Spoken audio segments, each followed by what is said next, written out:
Bienvenue sur Teach, votre émission d'enseignement et de maturité spirituelle. Vous savez que depuis le début de cette semaine, on a entamé la question de que faire pour raviver notre flamme d'amour, notre premier amour au Seigneur. Cette série est passionnante et elle m'intéresse beaucoup parce que beaucoup de chrétiens continuent à vivre dans une vie où ils se meurent à l'intérieur et ils ne savent pas les dire tout haut.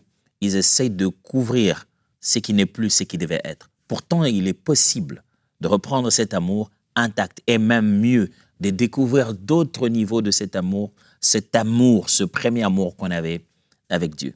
Si on a appris beaucoup de choses, aujourd'hui, on va apprendre essentiellement comment, en pratique, raviver l'amour, justement, ce premier amour. S'il y a des choses à faire que vous devez vous mettre à faire au quotidien, sans aucun esprit de légalisme, mais quels sont les actes à poser? J'aime toujours qu'on pense dans l'idée de l'acte à poser. Que pouvons-nous faire, justement, de notre côté, pour raviver cette flamme d'amour, du premier amour pour Dieu? Alors, let's teach. Grandissons ensemble.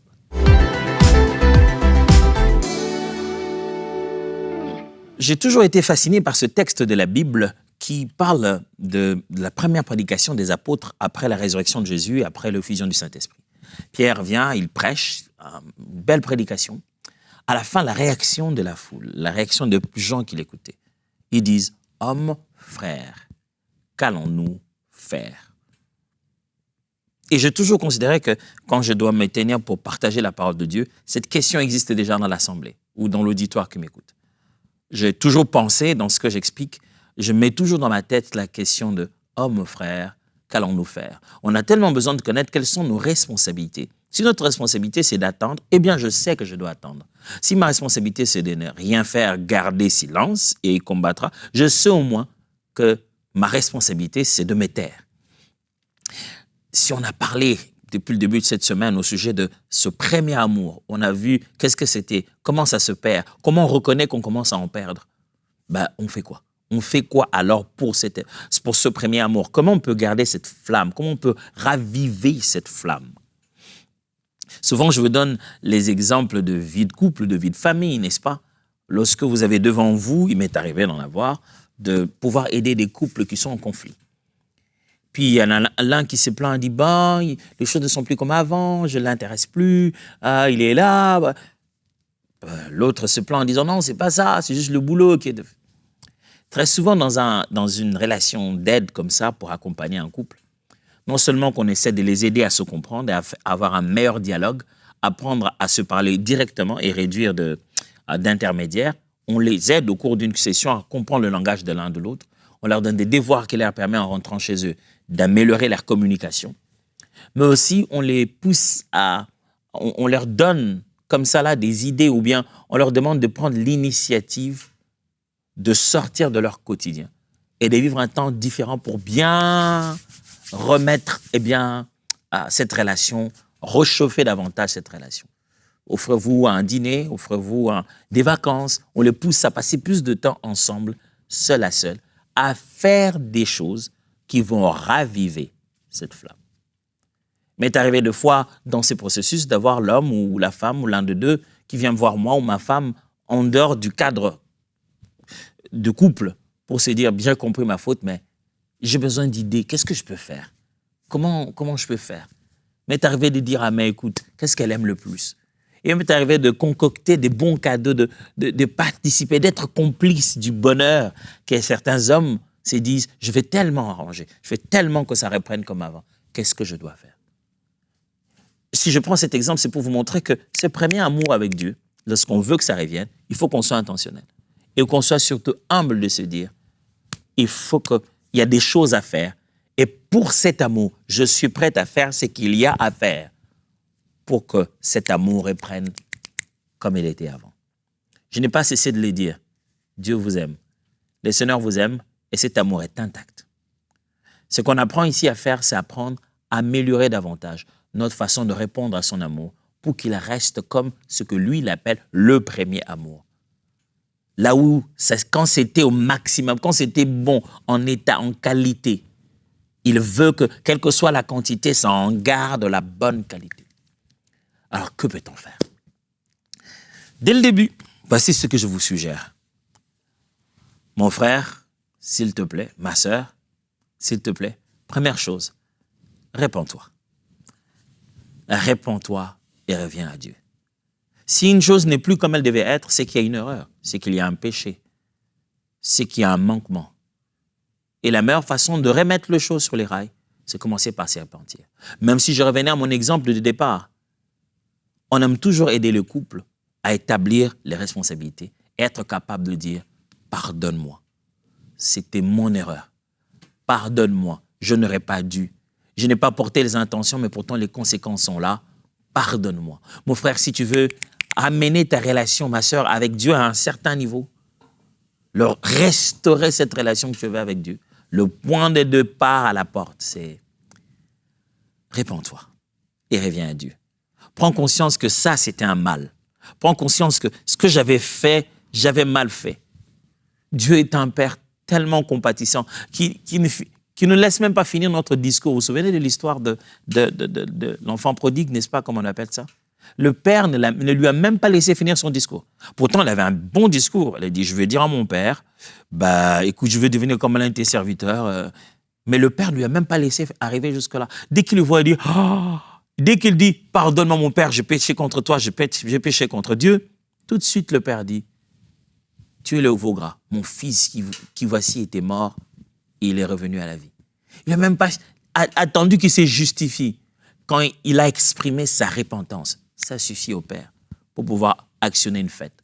Pour Dieu, ça sera une grande joie que vous repreniez ce premier mois. Si au moins, tu sais te repentir et te dire que je suis allé loin et te dire que je baissais en quelque chose. J'augmentais le mal et je baissais les biens. Je fais grandir les mauvaises habitudes et je diminuais dans les bonnes habitudes.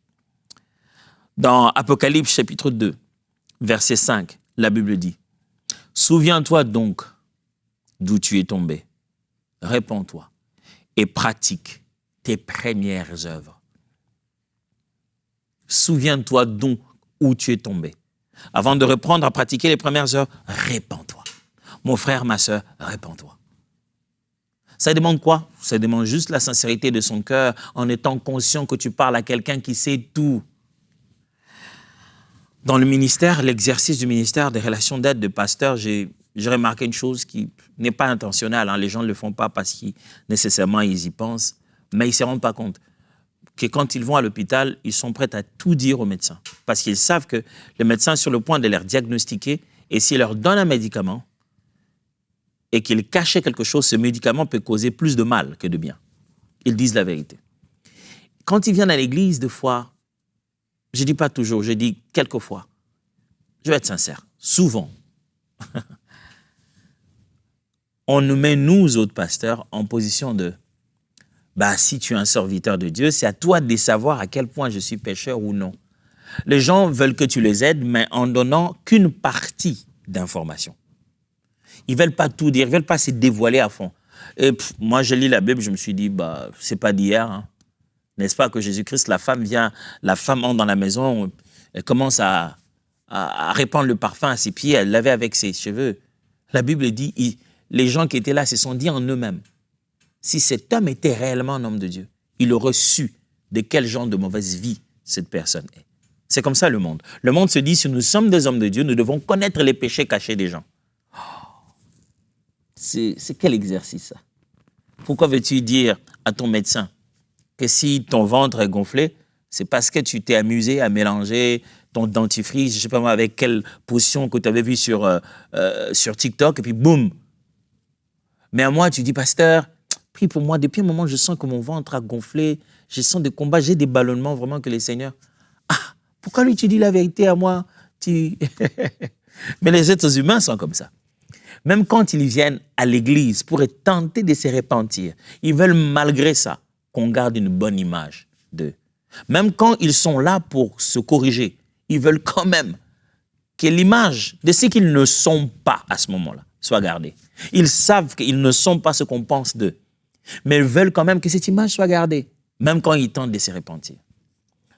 Alors, par peur de détruire ton image, de croire quoi que ce soit, n'oublie pas ici, par exemple, qu'il s'agit ici de quelque chose que tu as avec Dieu. C'est ton premier amour à Dieu, pas aux hommes d'abord. Alors, quand tu es dans sa présence, tu n'as rien à cacher. Il le sait. Il l'avait vu. Ce n'est pas une raison de dire, tu sais, tu avais vu, donc pardonne-moi. Non. Des fois, il a besoin que toi, tu répètes, tu dises, est-ce que toi, tu as vu? C'est en décrivant de fois nous-mêmes notre propre expérience qu'on prend une meilleure conscience de ce qui s'est passé. Vous vous souvenez ce qu'il fait avec Jérémie? Il appelle Jérémie au ministère à devenir prophète. Et puis il demande, fils de l'homme, que vois-tu? Je lui dis, bon, je vois un figuier. Il dit, tu as bien vu. Est-ce que Dieu ne sait pas ce que Jérémie a vu? Cet exercice est important pour nous donner une meilleure conscience. Va devant le Seigneur. Dis-lui ce qui s'est passé. Dis-le-lui sincèrement. Ne le dis pas comme tu nous dis à nous. Tu nous dis, mon frère, je pense que le diable m'a séduit. À nous, tu nous montres que tu es tellement fort et que c'est le diable qui t'a séduit. Dis-le sincèrement à Dieu. Seigneur, j'ai pris plaisir, j'ai aimé, je l'ai fait. Et c'était un mauvais choix. Un très mauvais choix. Réponds-toi. C'est le point de départ pour vivre une restauration.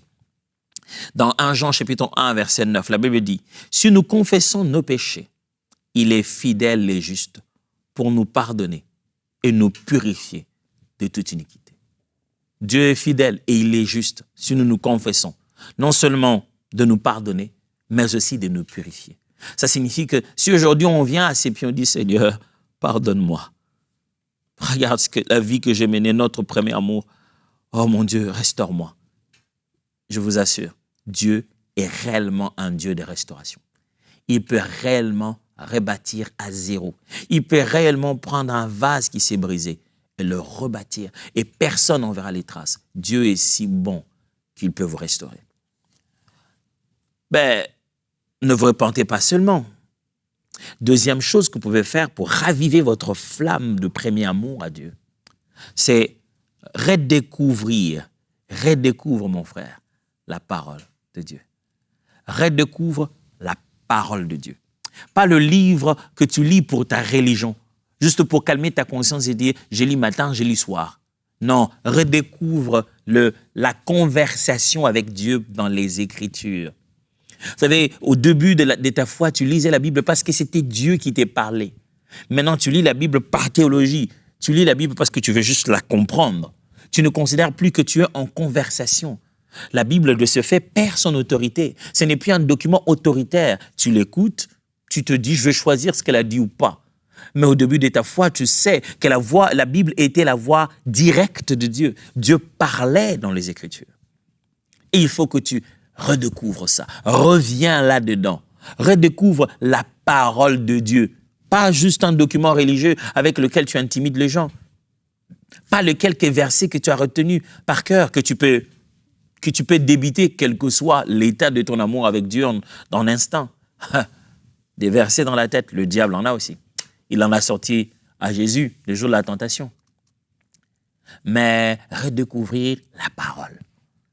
Pas seulement la Bible, mais le fait qu'elle est la parole de Dieu. Le fait que tu as un interlocuteur quand tu lis. Ce n'est plus juste un livre pour lequel tu feras un résumé des lectures, que tu as compris ou pas, mais tu es en conversation avec Dieu. Psaume 119, verset 105. Le psaume 119, le verset 105 dit, « Ta parole est une lampe à mes pieds et une lumière sur mon sentier. » C'est le psalmiste qui dit, « Ta parole, pour moi, est une lampe à mes pieds. » C'est elle qui m'éclaire. Et elle éclaire aussi le long de tous les sentiers dans lesquels je suis. Redécouvre la place, l'importance de la parole dans ta vie.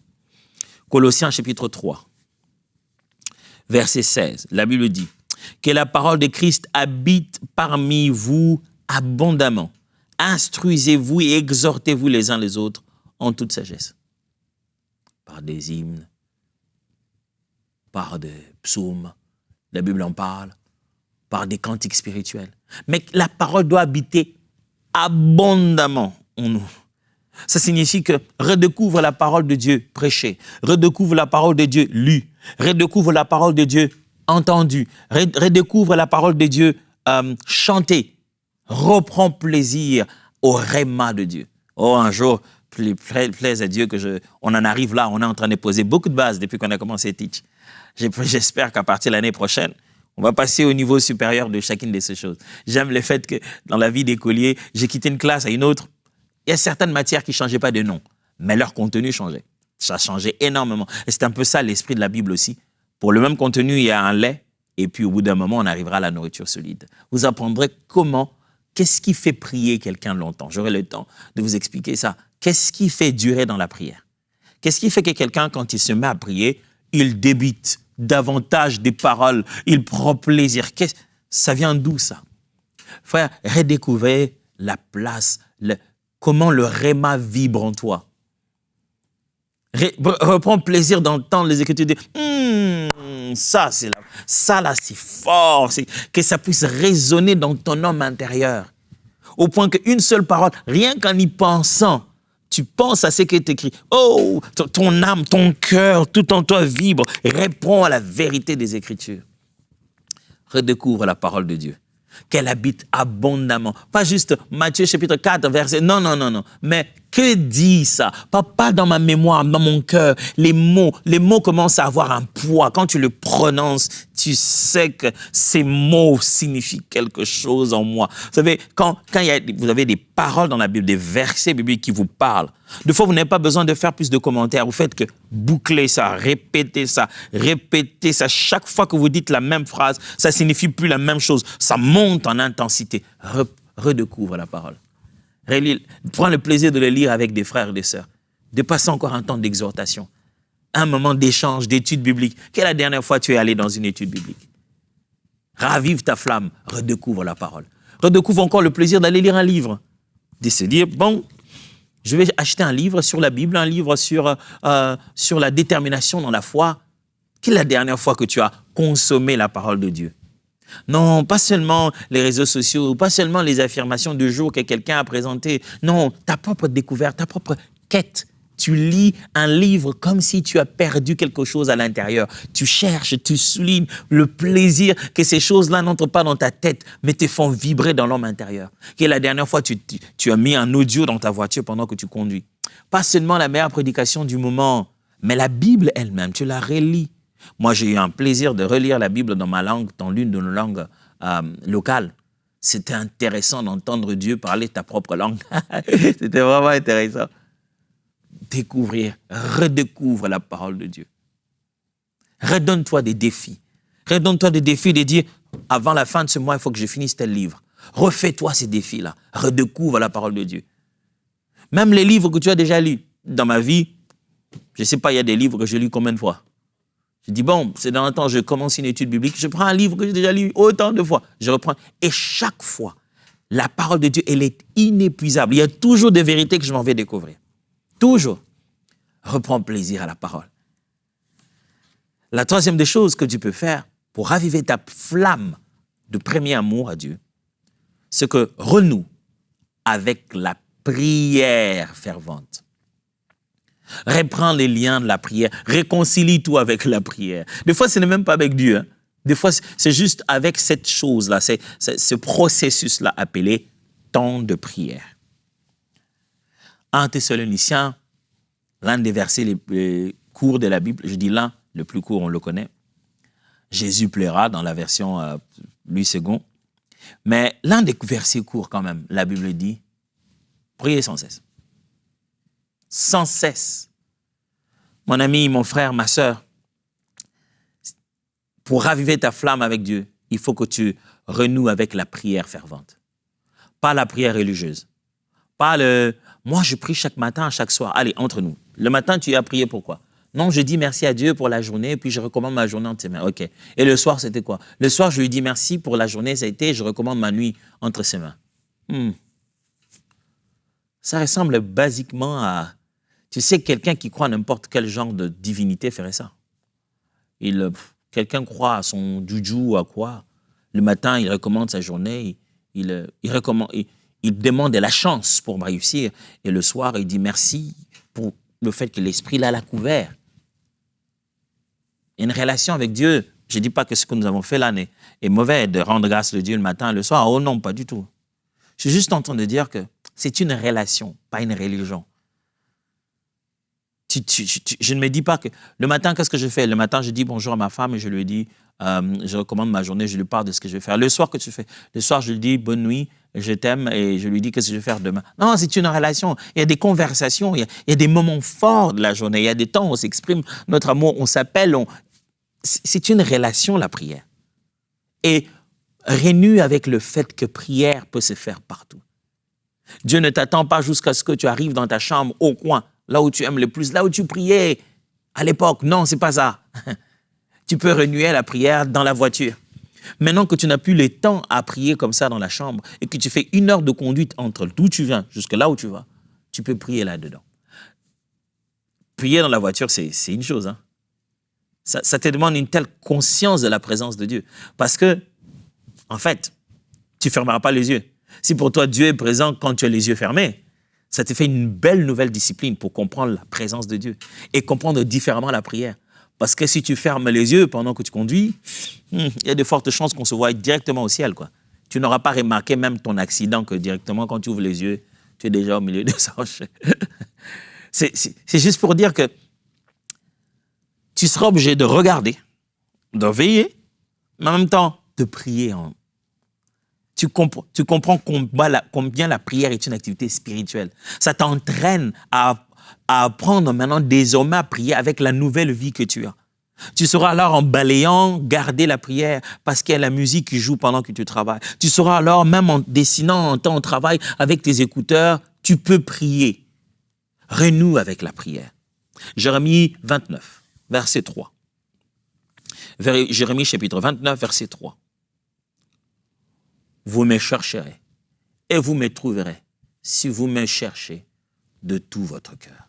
N'est-ce pas? Le Seigneur s'est rendu disponible. Si tu viens de tout ton cœur, tu le trouveras. Renoue avec la prière. Ne te dis pas, je vais reprendre 1 heure de prière comme je faisais avant. Non, n'ose pas faire ça. On dit d'ailleurs que si quelqu'un veut prendre des nouvelles habitudes, il ne doit pas les prendre brusquement. Quand tu fais des nouvelles habitudes brusquement, il y a de fortes chances que tu ne puisses pas arriver jusqu'au bout. Moi, je me rappelle, chaque fois que je prenais un peu de poids trop et que je voulais en perdre, je me mettais au sport comme un fou. Matin, midi, soir. Je perdais brusquement et puis, dès que je me relâche un peu, tout revenait. J'ai appris et j'ai découvert auprès des professionnels, d'ailleurs, dans le domaine, que la perte de poids progressive est plus efficace. Quand on perd progressivement, avec des habitudes qui ne te demandent pas des efforts supplémentaires demain, petit à petit, dans ce que l'on mange, dans comment on utilise ses énergies, comment on est en mouvement, on perd le poids qu'on veut perdre et ça reste et ça demeure. Tu veux être restauré comme tu étais avant? Ne pense pas qu'il te faut une retraite de 7 jours. Et souvent, c'est là que les gens sont confus. Il fait une retraite de 7 jours, il en sort, vraiment, il sent que non, c'était bien. Tu n'as rien fait. Tu n'as pas amélioré l'intensité, je sais pas moi, de la présence de Dieu. Attention. Quand Dieu te demande d'ajouter en esprit, ne commets pas l'erreur de plutôt baisser dans la chair. C'est souvent ce que nous faisons d'habitude. Quand on dit grandis spirituellement, nous, on fait les exercices qui nous limitent juste à baisser la chair. Tu n'as pas grandi en réalité. Quand tu as fini de faire cet exercice, la chair a tendance à reprendre ses repères. Et c'est là que tu te dis, mais j'ai jeûné, mais j'ai prié, mais j'arrive pas toujours à abandonner ça. Pour être fort, tu devais fortifier ton esprit. Pour qu'il aille au-delà du standard, là où le corps humain, les systèmes humains fonctionnent naturellement. Nous, ce qu'on fait, on prive la chair. Et bon, ça se passe bien quand on reste dans cette privation. Tu commences à avoir envie de rester à jeun durant toute la vie. Mais quand les privations sont finies, voilà, on a l'impression que je suis encore un peu embrouillé et tout. Non, nourris ton esprit. Ça, c'est différent. Ce n'est pas seulement passer 3 jours, 4 jours de jeûne et de prière, non. C'est juste passer régulièrement, chaque jour, à prier. À l'heure, il faut prier. À dire aux amis, ah les amis, désolé, je dois couper, c'est mon heure de rester un peu seul. Établir cette discipline, même si c'est une discipline de 15 minutes. Tu n'as pas besoin de faire 4 heures de prière à l'intervalle de chaque 10 jours, non. Tu peux faire 15 minutes de prière chaque jour. Au point que toi-même, tu oublieras complètement combien de minutes tu faisais en réalité. Parce que tu seras tellement plongé dans la prière. Alors, La quatrième chose, la dernière, pour aujourd'hui, sur les choses qu'on peut faire pour raviver notre amour, notre premier amour au Seigneur, c'est engage-toi, s'il te plaît, dans le service avec passion. Tu veux reprendre ton amour pour le Seigneur, alors mets-toi à travailler. Mets-toi à servir Dieu. Mets-toi à fonctionner avec des frères et des sœurs. Ça va beaucoup t'aider. Tu vas devenir une meilleure personne que tu n'as jamais été avant.